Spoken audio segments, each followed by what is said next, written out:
ओम नमोर्यंताणं नमो सिद्धाणं नमो आर्याणं नमो वज्रायणं नमो लोहे सवसावणं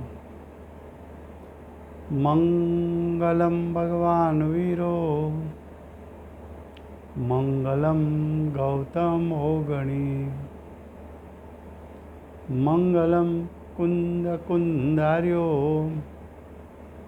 जैन धर्मोस्तु मंगलम ओंकार बिंदु संयुक्तम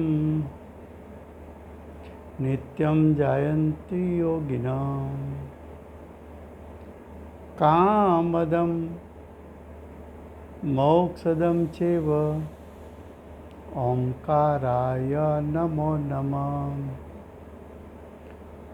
अहोपकार जिनवर्णो कुंदनो ध्वनि दिव्यनो जिन कुंदध्वनियाप्याम् अहो आ गुरु काहननो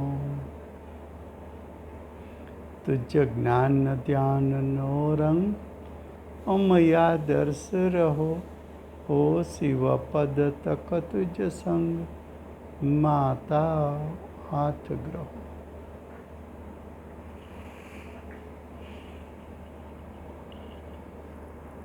આ અષ્ટપાહુર નામનું અધ્યાત્મશાસ્ત્ર છે.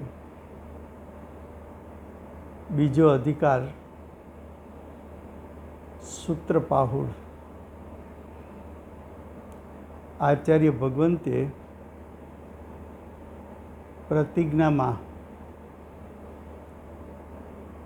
સૂત્ર એટલે પ્રયોજનને શોધી આપે. તો આચાર્ય ભગવંતે એમ કહ્યું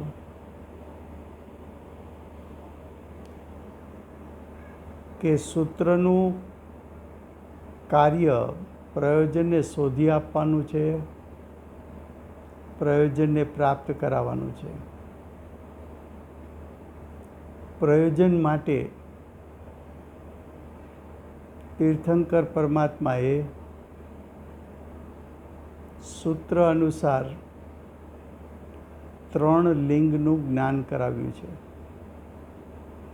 મુનિલિંગ, શ્રાવકલિંગ, અર્જિકાલિંગ. એમાં ત્રીજું લિંગ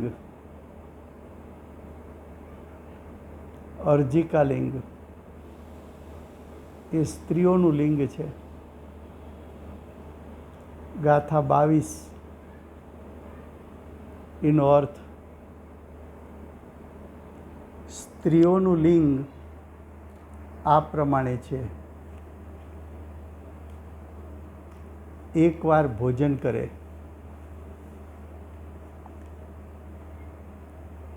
સ્ત્રીલિંગમાં પંચમ ગુણસ્થાન વર્તી સ્ત્રીની વાત ચાલે છે. પંચમ ગુણસ્થાન વર્તી સ્ત્રી એટલે સમ્યક દર્શન, સમ્યક જ્ઞાન અને દેશ ચારિત્ર પ્રગટ કર્યું છે. મિથ્યાત્વ, અનંતાનુબંધી કસાય, અપ્રત્યાખ્યાન કસાય એનો નાશ કર્યો છે.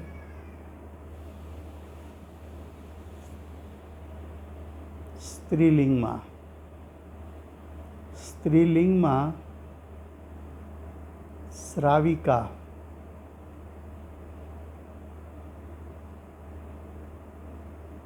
5 અણુવ્રત, 3 ગુણવ્રત, 4 શિક્ષા વ્રતનું પાલન કરે છે. એટલે 12 પ્રકારના વ્રતનું પાલન કરે છે. સલ્લેખના વ્રત હોય છે. સલ્લેખના વ્રત 13 વ્રત હોય છે. એ વ્રતો પ્રાપ્ત કર્યા પછી સ્ત્રીલિંગમાં 11 પડીમાં એટલે કે 11 પ્રતિમા એટલે કે 11 પ્રકારની પ્રતિજ્ઞાઓ. એ 11 પ્રકારની પ્રતિજ્ઞામાં એ પ્રતિજ્ઞાનું પાલન કરતાની સાથે બાહ્ય ક્રિયા જોવા જઈએ તો એકવાર ભોજન કરે, દિવસમાં એકવાર ભોજન, અલ્પ ભોજન કરે, પ્રમાદયુક્ત ભોજન ન કરે, હિંસાયુક્ત ભોજન ન કરે, નિંદનીય ભોજન ન કરે,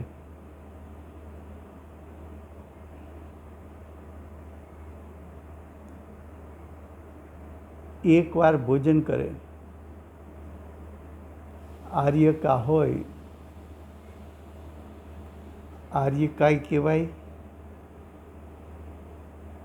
અર્જિકા પણ કહેવાય. એક વસ્ત્ર સફેદ ધારણ કરે,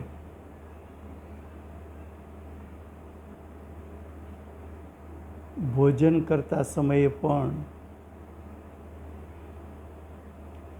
વસ્ત્રના આવરણ સહિત હોય, એટલે એક વસ્ત્ર ધારણ કર્યું હોય. સ્ત્રી પર્યાય છે, એમાં નગ્ન દશા હોતી નથી. સ્ત્રીની શરીર રચના એવી છે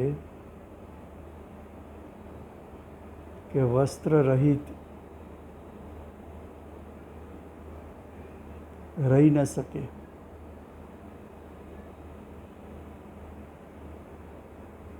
તો અર્જિકા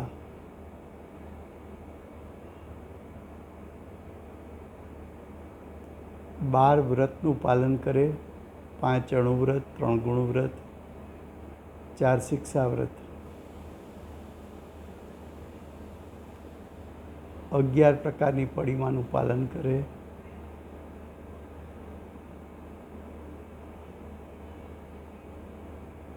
શ્વેત સાડી પહેરે, પીછી કમંડળ રાખે, સંયમનું સાધન પીછી કમંડળ,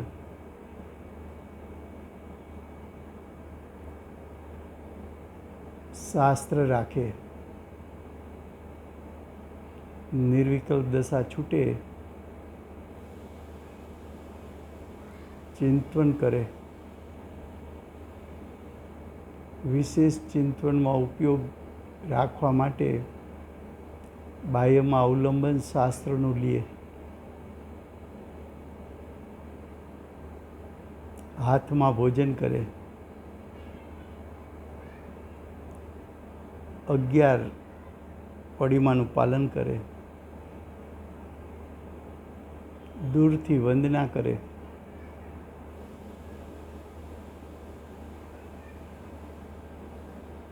આવા અર્જિકા સ્ત્રી પર્યાયમાં એ મુનિપણું ગ્રહણ કરી શકતા નથી. મુનિપણું ગ્રહણ ન કર્યું હોય ત્યાં સુધી મોક્ષ થતો નથી. પણ પંચમ ગુણસ્થાન સુધી, પડિમાના પાલન સુધી સ્ત્રી પર્યાયમાં કોઈ બાધ આવતો નથી.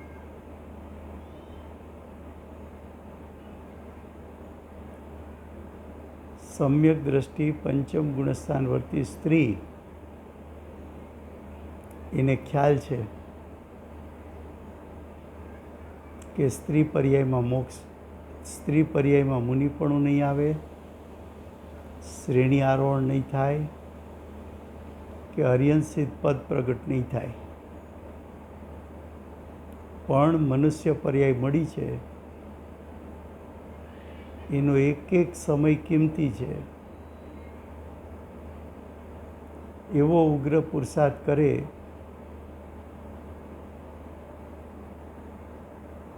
કે અર્જિકા બનીને ભાવના એવી હોય કે ફરી પાછો મનુષ્ય ભવ આવે, પુરુષ દેહ મળે અને પુરુષ દેહમાં નાની ઉંમરે મુનિપણું પ્રગટ થાય, મુનિપણાની ભાવના કરે, અત્યારથી પુરુષાર્થ એવો કરે કે ચારિત્ર મોહનીય કર્મોના શક્તિને અણવા માટે અત્યારથી એ કર્મોને ઢીલા પાડી દે. તો એવું સ્ત્રીઓમાં આર્યિકા અથવા અર્જિકા એમાં 11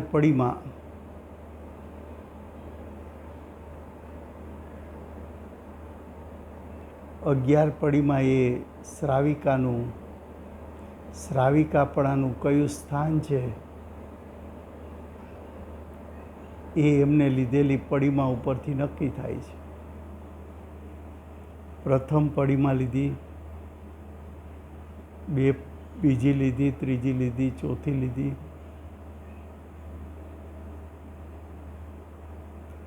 પડીમાંનો ક્રમ આગલા સ્વાધ્યાયમાં આવી ગયો છે. એ ક્રમ અનુસાર પડીમાંનું પાલન કરે.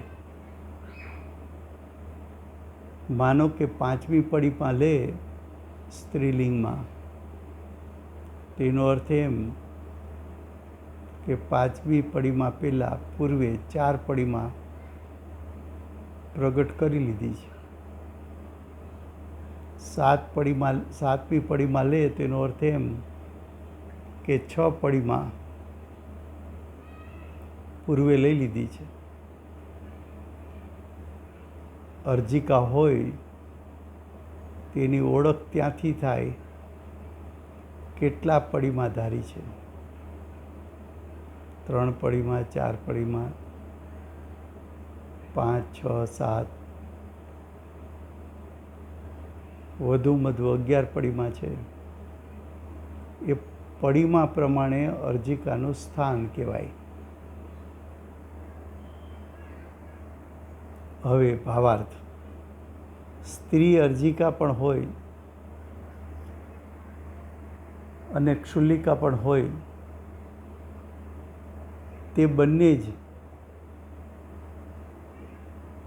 દિવસમાં એકવાર ભોજન કરે. અર્જિકા હોય તો એક વસ્ત્ર ધારણ કર્યા થતાં જ ભોજન કરે, નગ્ન ન થાય. આ પ્રમાણે ત્રીજું સ્ત્રીઓનું લિંગ કયું છે.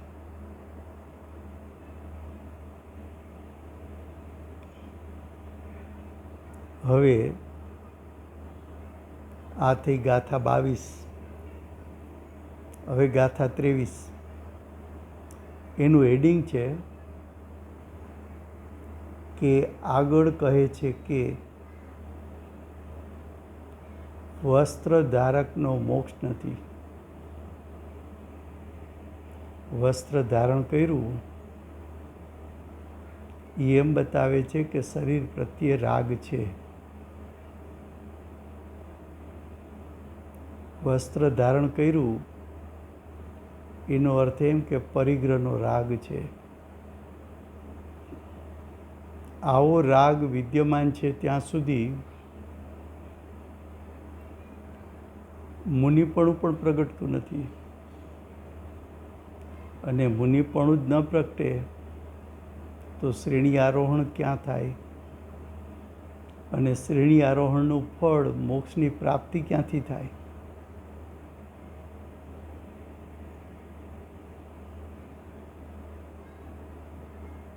અજ્ઞાની શું કરે?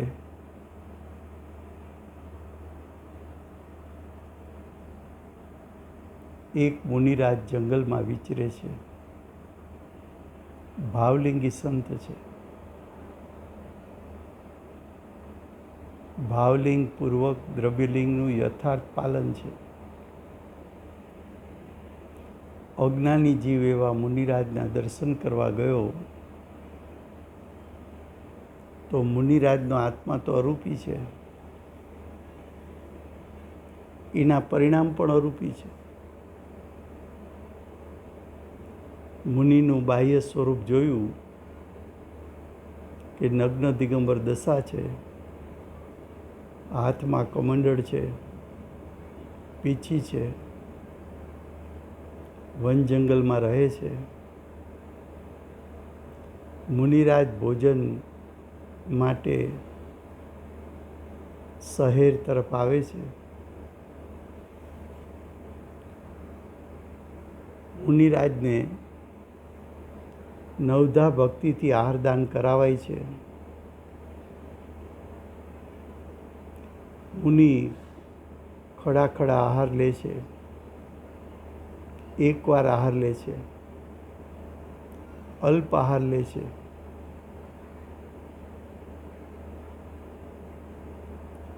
મુનિ વન જંગલમાં રહે ત્યાં કેશ લોચન કરે છે.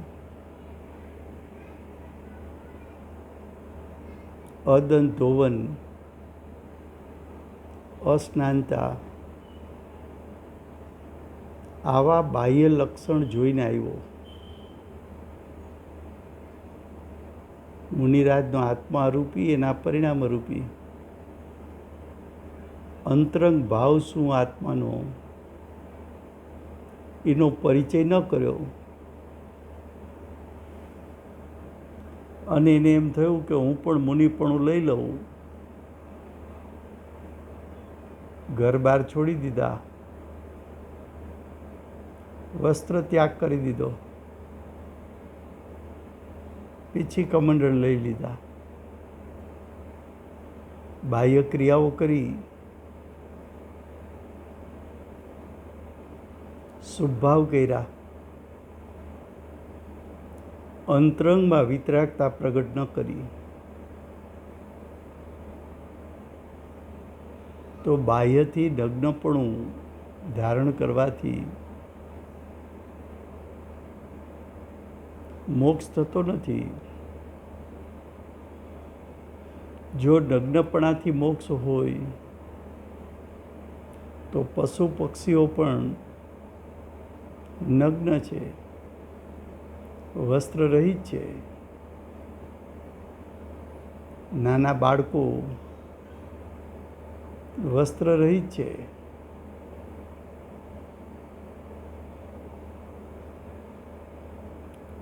વસ્ત્ર રહિતપણું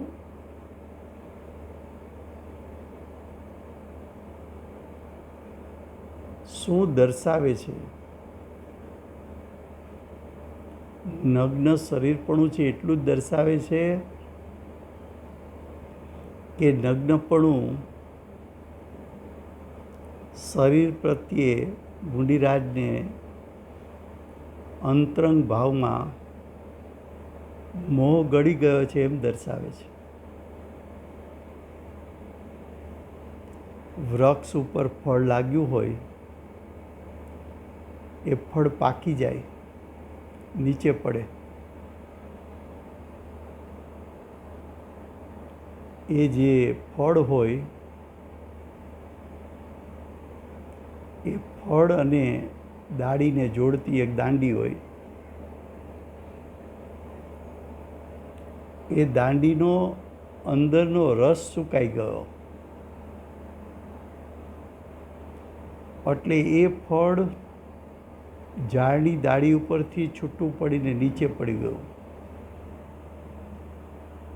એ ફળ પાછું લઈને તું ચીટકાવા જા, ચીટકે નહીં. કેમ?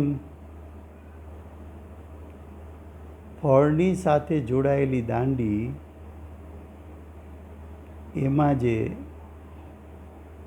ચિકાસવાળો રસ હતો એ ચિકાસ સુકાઈ ગઈ. હવે ફળ ફરી પાછું લાગે નહીં ઝાડ ઉપર. એમ મુનિરાજને શરીર પ્રત્યેનો રાગ, રાગરૂપ ચિકાસ, એ મુનિરાજના પરિણામમાંથી રાગરૂપ ચિકાસ સુકાઈ ગઈ. મુનિરાજને શરીર પ્રત્યે ઉદાસીનતા અને વૈરાગ આવી ગયો. ત્યાંથી હું મારાપણું છૂટી ગયું. એક વખત હું મારાપણું છૂટી ગયું, એ ફરી પાછું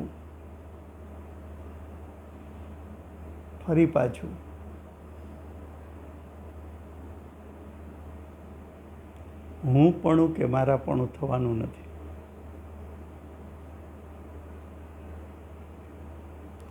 એ હુંપણું કે મારાપણું થવાનું નથી એટલે કે શરીર પ્રત્યે મોહ ગળી ગયો, પરિગ્રહ પ્રત્યે મોહ ગળી ગયો. વસ્ત્ર એક પરિગ્રહ છે.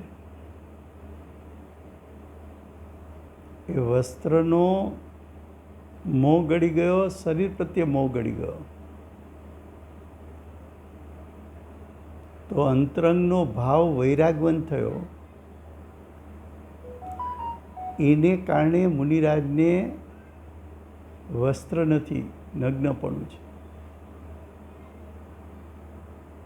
તો અહીં કહે છે વસ્ત્ર ધારકનો મોક્ષ નથી. વસ્ત્ર ધારણ કર્યું છે એવા જીવને વસ્ત્ર પ્રત્યે અને શરીર પ્રત્યે મોહ છે એમ સિદ્ધ થાય છે.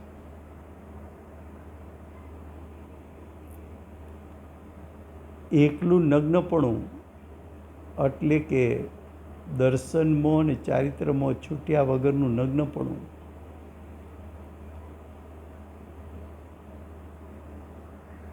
એનાથી મોક્ષ થતો નથી. જે મુનિનું બાહ્ય સ્વરૂપ જોઈને બાહ્ય સ્વરૂપ અંગીકાર કરીને પોતાને મુનિપણું માને છે, એ તો સાચા મુનિની મસ્કરી છે. જેમ નાનું બાળક, ઘરમાં બે બાળકો હોય અને પિતા કે માતા ડૉક્ટર હોય,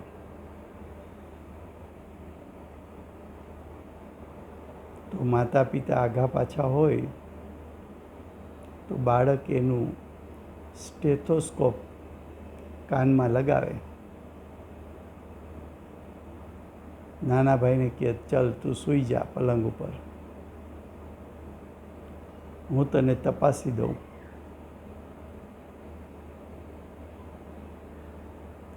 તો એ ડૉક્ટરની રમત રમે છે, ડૉક્ટર જેવી ચેષ્ટા કરે છે.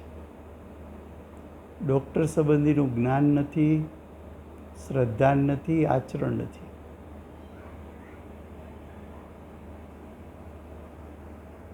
બાળકો કે ચલો આપણે ડૉક્ટર રમીએ,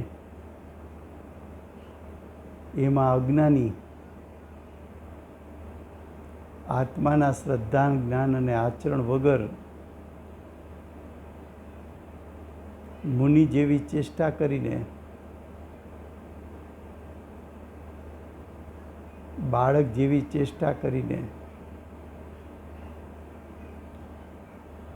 મુનિપણું એવી રમત રમે છે.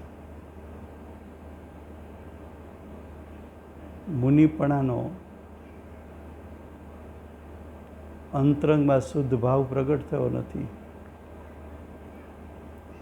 મુનિપણાનો સ્વરૂપ એનું શ્રદ્ધા, જ્ઞાન કે આચરણ નથી.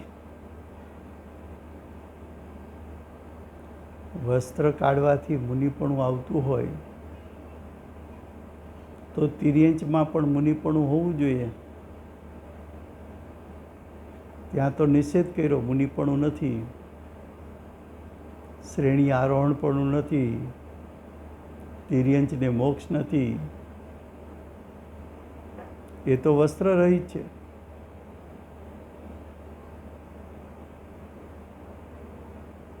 હવે જુઓ ગાથા 23 એના શબ્દો છે.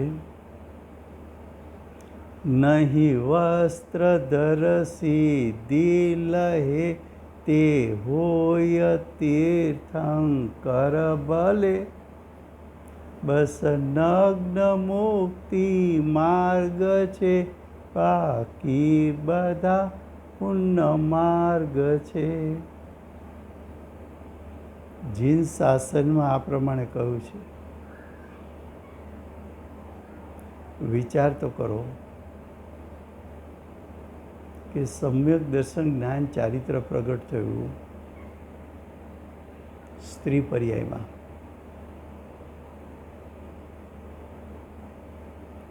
બાર પ્રકારના વ્રત ધારણ કર્યા. સલ્લેખના વ્રત લો તો 13 પ્રકારના વ્રત ધારણ કર્યા. 11 પ્રકારની પડીમાં નિરતિચારપણે પાલન કરી.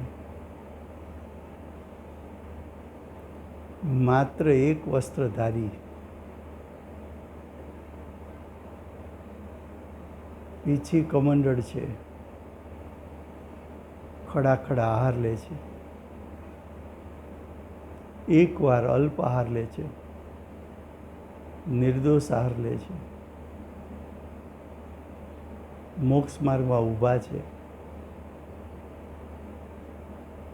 એમ તીર્થંકર પરમાત્મા કહે છે. એવું અરજીકાલીન મોક્ષ માર્ગમાં આટલા આગળ વધી ગયા, એને મોક્ષ થતો નથી. શ્રાવક પંચમ ગુણસ્થાન વર્તી 12 અથવા 13 વ્રતનો ધારક નિરતિચારપણે પડીમાનું પાલન કરનારો 11 પડીમાનું પુરુષ દેહ મુનિપણું પ્રગટે એટલો પુરુષાર્થ ન ચાલ્યો તો એનો મોક્ષ નથી.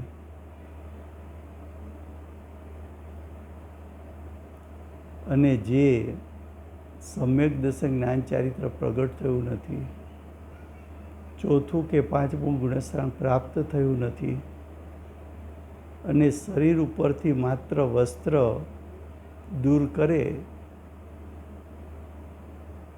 માટે એનો મોક્ષ હોય, એ તો ન્યાયયુક્તિમાં પણ બેસે એવું નથી.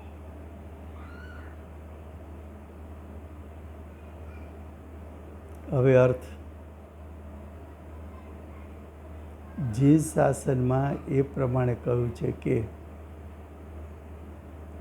વસ્ત્ર ધારણ કરવાવાળો સિજતો નથી. સિજતો નથી એટલે પાકતો નથી. પાકતો નથી એટલે શુદ્ધિની વૃદ્ધિ કરીને પરિપૂર્ણ શુદ્ધતા પ્રગટ કરી શકતો નથી. માટે મોક્ષ પામતો નથી.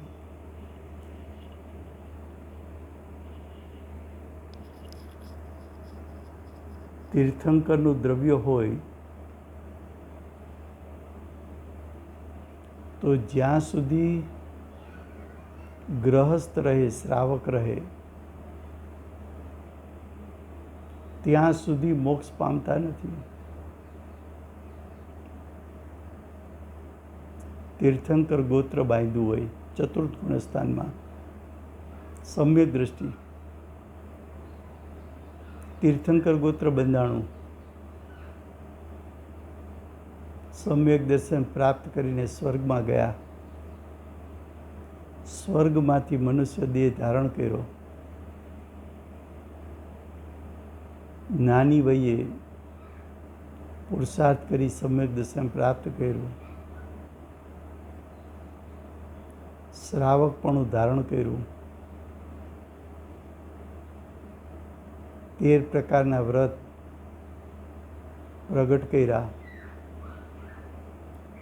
11 પ્રકારની પડીમાં નિરતિચારપણે પાલન કર્યું. એટલો પુરુષાર્થ ચાલ્યો. મુનિ દીક્ષા અંગીકાર કરે એટલો પુરુષાર્થ ન થઈ શક્યો. તીર્થંકરનો જીવ હોય તો પણ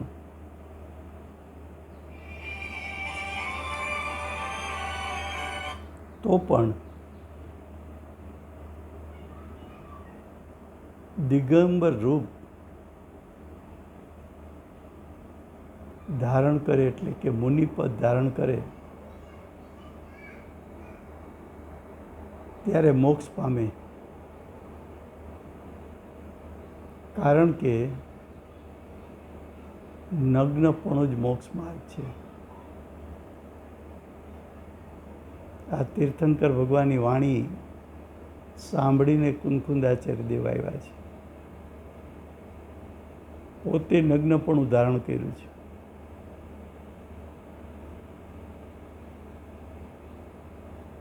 એ નગ્ન અવસ્થામાં ઊભા રહીને ભાવલિંગ પ્રગટ કરીને દ્રવ્યલિંગનું યથાર્થ પાલન કરીને ભગવાનના ઉપદેશને સાક્ષાત ગ્રહણ કરીને મહાસમર્થ આચાર્યપણું પ્રગટ કરીને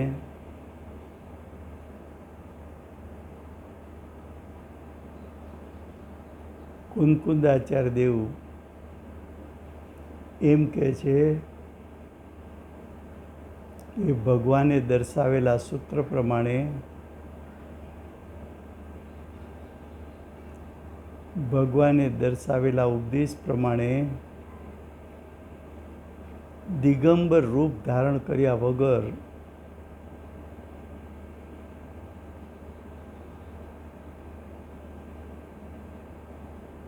એટલે કે નગ્નપણું ધારણ કર્યા વગર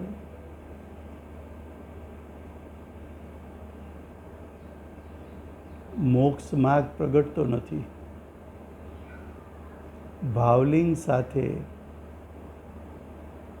નગ્ન અવસ્થા રૂપ દ્રવ્યલિંગ હોય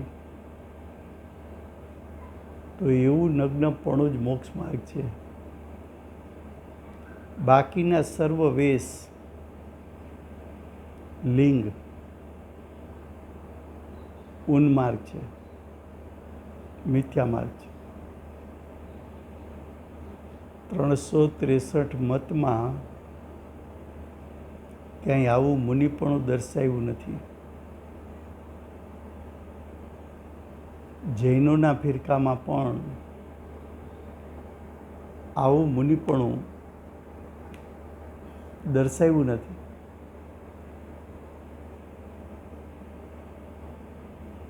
ભાવાર્થ શ્વેતાંબર આદિ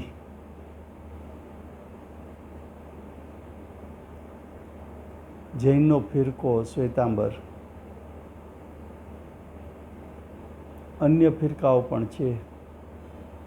સ્થાનકવાળા પણ શ્વેત વસ્ત્ર પહેરે છે. એના પણ પેટા અનેક પ્રકાર હશે.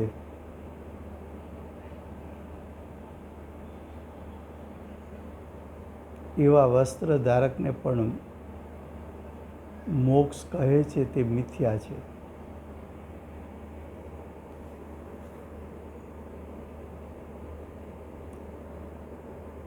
પૂજ્ય ગુરુદેવ માટે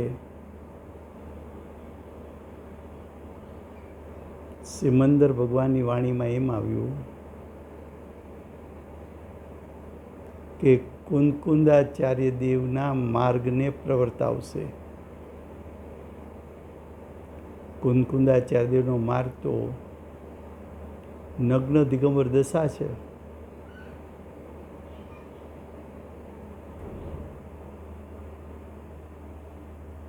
કુંકુંદાચાર્ય દેવનો માર્ગ એમના પરમાગમોના માધ્યમથી ગુરુદેવે ખોલ્યો અને પૂર્વ સંસ્કારથી ખોલ્યો. એ કુંકુંદાચાર્ય દેવ નગ્ન દિગંબર વન જંગલમાં રહેનારા,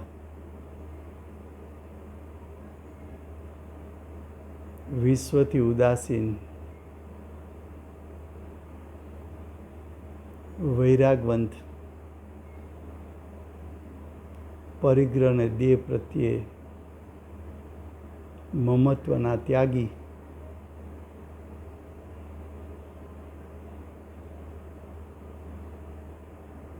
વિનાયકનું શ્રદ્ધા, જ્ઞાન અને આચરણ કરીને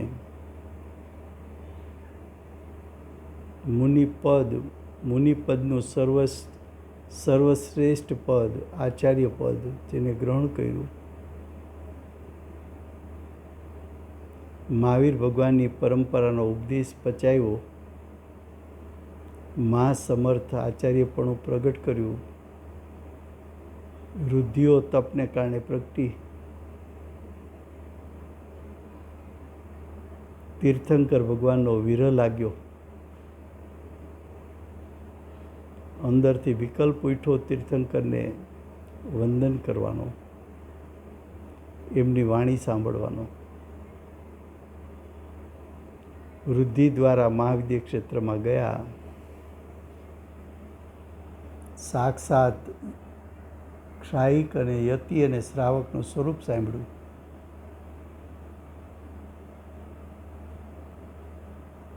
પોતે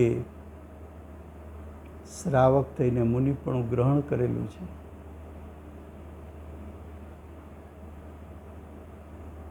એવા આચાર્ય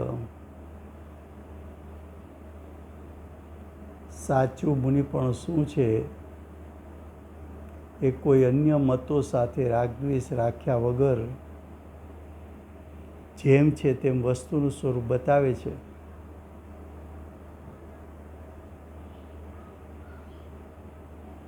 કુંદકુંદાચાર્યદેવના માર્ગ પર ચાલનારા આપણા પૂજ્ય ગુરુદેવ માતાજી, ગુરુદેવના વચનામૃતમાં પણ મુનિના ઘણા બોલ છે. માતાજીના વચનામૃતમાં પણ મુનિના બોલ છે. એમણે પણ કુંદકુંદાચાર્યદેવે જે પ્રકારે મુનિપણું કહ્યું એવું જ મુનિપણાનું યથાર્થપણું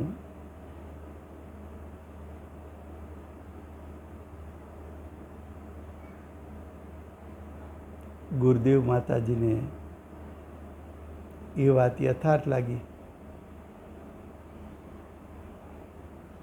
એમણે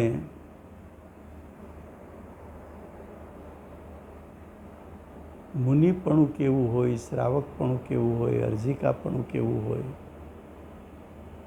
ખુલ્લી જાહેર સભામાં વર્ણન કર્યું. કોઈએ પ્રશ્ન કર્યા કે આપ મુનિ છો, તો ગુરુદેવે ના પાડી. મુનિપણું કોઈ અલૌકિક ચીજ છે એમ ગુરુદેવે કહ્યું. અમે ચતુર્થ ગુણસ્થાનવર્તી સમ્યક દ્રષ્ટિ છીએ.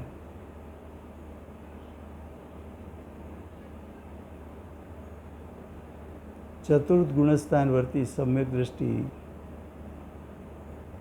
એને મોક્ષ માર્ગનું યથાર્થ શ્રદ્ધા અને જ્ઞાન વર્તે છે.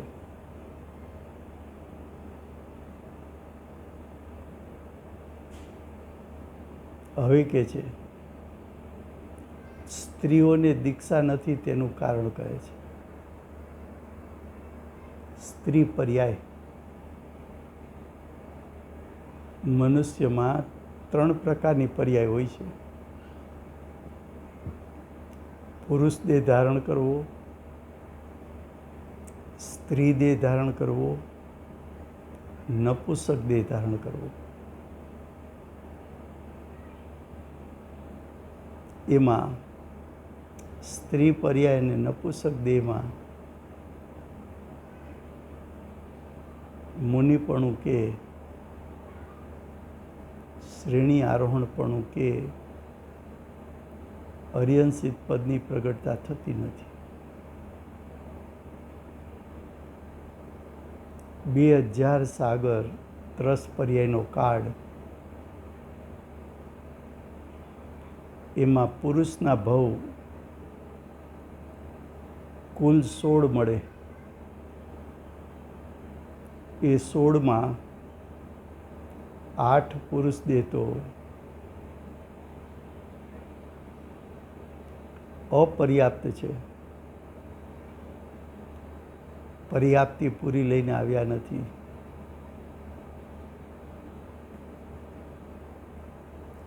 અપર્યાપ્ત પર્યાયમાં જીવ સમ્યક દર્શન જ્ઞાન ચારિત્ર પ્રગટ કરી શકતો નથી. 8 પુરુષ દેહની પર્યાય રહી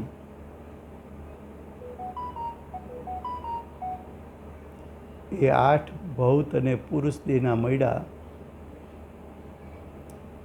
એમાં જો તું સમ્યક દર્શન જ્ઞાન ચારિત્ર પ્રગટ કર, શ્રાવકપણું પ્રગટ કર, શ્રાવકપણામાં 11 પડીમાનું પાલન કરીને મુનિ થવા માટેની પૂર્વ તૈયારી કર અને પછી મુનિપણું ગ્રહણ કર.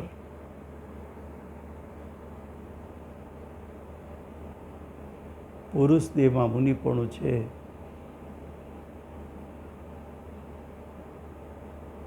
પુરુષ દેહમાં ભય પ્રકૃતિ નથી.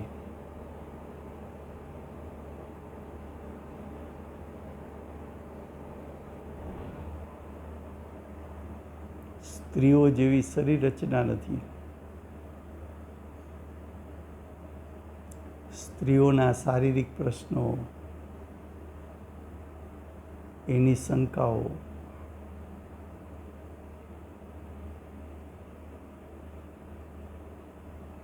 વન જંગલમાં વસ્ત્ર રહિત સ્ત્રીઓને રહેવું એ શક્ય નથી.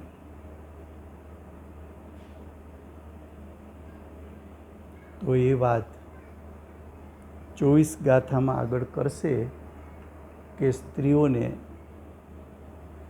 મુનિ દીક્ષા નથી તેનું કારણ કહેશે. એ ગાથા 24માં કહેશે. હવે પછીના સ્વાધ્યાયમાં એ ગાથા ચાલશે.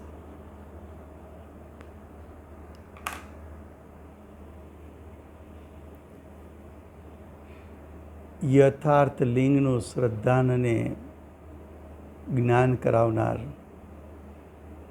દિવ્ય ધ્વનિના દાતાર શ્રી સિમંદર ભગવાનનો જય હો. અષ્ટપાહુરના રચયિતા